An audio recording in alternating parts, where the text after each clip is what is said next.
જો live wafer આપણે આમ બનાવે છે કેળાને, લીલા કેળાને. જો માર્કેટમાંથી લીલા કેળા લાવી અને ત્યાર પછી એક બકડિયામાં અથવા તો કોઈ તમારા ઘરે જે વાસણ હોય તેમાં તેલ ગરમ કરી દેવાનું અને પછી લીલા કેળાની આ રીતે ચાલુતા દેવાની. થોડોક કેળાને તે ચાલુ ઉતારવાની, જેમ જેમ તમારે કેળાને કાપવાનું હોય રીતે. જો આથી આપણે ત્યાર પછી આપણે મીઠાવાળું પાણી નાખવાનું છે થોડું, જેથી કરીને જે કેળાના જે વેફર છે એ કડક થાય એકદમ. જો આ રીતે જો,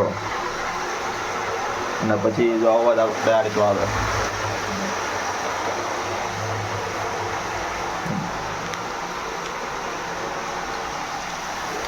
અમારા કાજલબેન સ્પેશિયલ બજારમાંથી લાવેલા કેળાની વેફર અઠવાડિયા માટે આવેલા છે.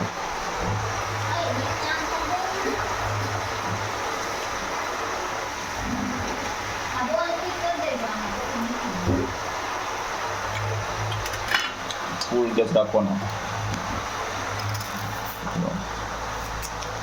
વચ્ચે વચ્ચે જેમ સમય રહેતો જાય એમ કેળાને ચાલ પાડતી જવાની.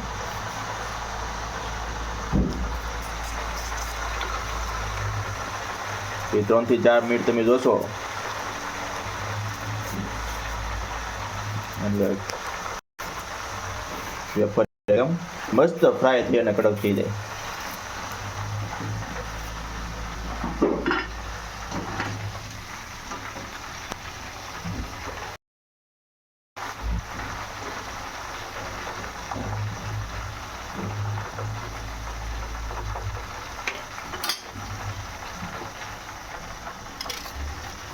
આ રીતે મસ્ત બની જાય. આ વેફર તમે ઘરે પણ બનાવી શકો.